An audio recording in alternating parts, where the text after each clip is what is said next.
Hello everyone, let me introduce. My name is Hana Kristianti Pardede. I'm from English department. My student ID number is 2401030044. Here I will briefly explain about parts of speech, especially noun. But before I explain the material, I would like to apologize first to my lecturer, my Ma'am Melda, for my delay in sending this excitement video because previously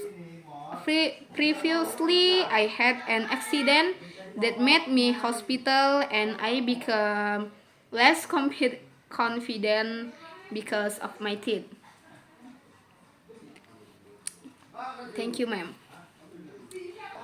Our topic today is noun, but the first we have to know that noun are part of speech. Yang dalam bahasa Indonesianya adalah kelas kata. Kelas kata ini adalah pengelompokan ataupun pembagian kata dalam bahasa Inggris berdasarkan fungsi dan porsi mereka di dalam kalimat. Secara umum ada 8 part of speech which is used in English, yaitu yang pertama noun ataupun kata benda, yang kedua verb ataupun kata kerja, yang ketiga adjective atau kata sifat, yang keempat itu ada adverb atau kata keterangan, yang kelima itu pronoun atau kata ganti, yang keenam itu preposition ataupun kata depan, yang ketujuh conjunction atau kata penghubung, dan yang terakhir adalah interjection ataupun kata seru. But here we only discuss noun. Yang pertama itu kita harus tahu apa pengertian dari noun. Noun adalah kata yang digunakan untuk menunjukkan semua benda yang ada di dunia ini, baik itu benda ataupun thing, person, place, idea, explain, book, teacher, school, plan. Nah, ciri khas dari noun is cannot be combined with the word not. Example, computer jika digabung dengan not ataupun tidak itu tidak memiliki arti. Masa menjadi tidak komputer, not computer. Selanjutnya kita akan membahas jenis-jenis noun.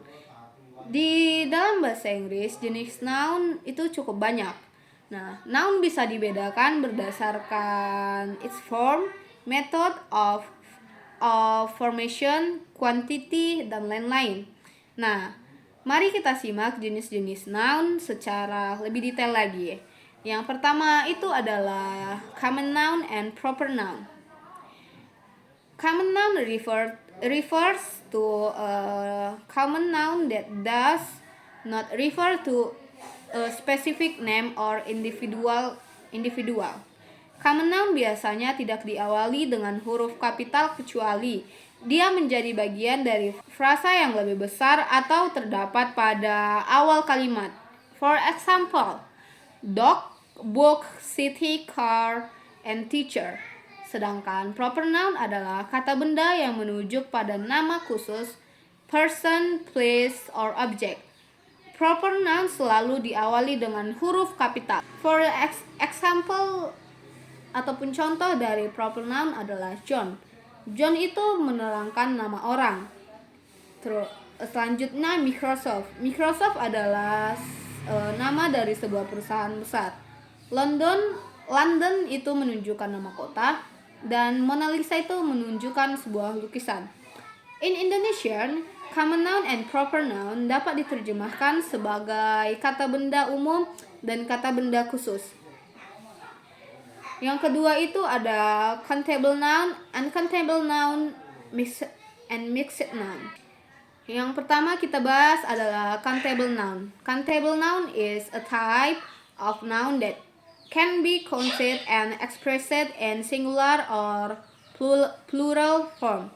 Salah satu ciri countable noun adalah memiliki bentuk jamak ataupun diakhiri dengan akhiran s ataupun is. For the example, there are three dogs in the yard. Nah, yang kedua kita bahas itu countable noun. Countable noun adalah jenis kata benda yang tidak dapat dihitung seperti susu, air, pasir, dan masih banyak lagi. For the example, I need to buy some milk for my coffee. I need to buy some milk for my coffee. Dan yang terakhir itu ada mixed noun. Mixed noun adalah jenis kata benda yang bersifat campuran. Ia bisa menjadi uncountable noun, countable noun, gantung pada konteks ataupun penggunaannya dalam kalimat. Example, I see a hair on the floor. Nah, yang ketiga itu adalah ada abstract and correct noun. Abstract and correct noun. Yang pertama kita bahas itu concrete noun. Concrete noun is a noun that can be observed by the five senses. Can be seen, touched, and felt. Example, building ataupun gedung. Gedung kan bisa kita lihat, bisa kita sentuh, dan bisa kita rasakan. Yang selanjutnya kita bahas abstract noun. Abstract noun adalah jenis kata benda yang tidak dapat diindra. Tidak dapat diindra ini maksudnya itu tidak dapat disentuh, tidak dapat dicium, tidak dapat diraba. Contohnya itu love ataupun cinta. Nah, yang keempat itu ada singular noun and plural noun. Singular noun is a noun that is only one or singular. While a plural noun is a noun that is more than one. Pada kata benda singular ataupun tunggal digunakan artikel a, and, the, atau dimasukkan kata one untuk menunjukkan sifat tunggalnya. For example, a book, satu buku, an apple, the pen, one table. Nah, yang kelima itu ada compound noun and noun phrase. Compound noun and noun phrase. Kita bahas compound noun. Compound noun is a combination of two or more rich objects that are used together as one unit. Example, toothbrush ataupun sikat gigi, together as one unit. Yang kedua itu noun phrase. Noun phrase adalah kelompok kata yang terdiri dari kata benda ataupun noun dan kata-kata yang mendeskripsikannya seperti kata sifat, kata ganti ataupun frasa preposisi. For the example, the red car. Nah, yang terakhir ini jenis nounnya adalah possessive noun. Possessive noun is a noun form that shows ownership or possession of an object or another person. Possessive noun ini mengabarkan kata benda yang kepemilikan. Seperti saya, contohnya itu my boy. Dia punya saya, seperti itu. Possessive noun itu melambangkan kepemilikan. Yang terakhir yaitu fungsi noun dalam bahasa Inggris. The function or noun is sentence is a subject, object of preposition, direct object, indirect object, or as modifiers.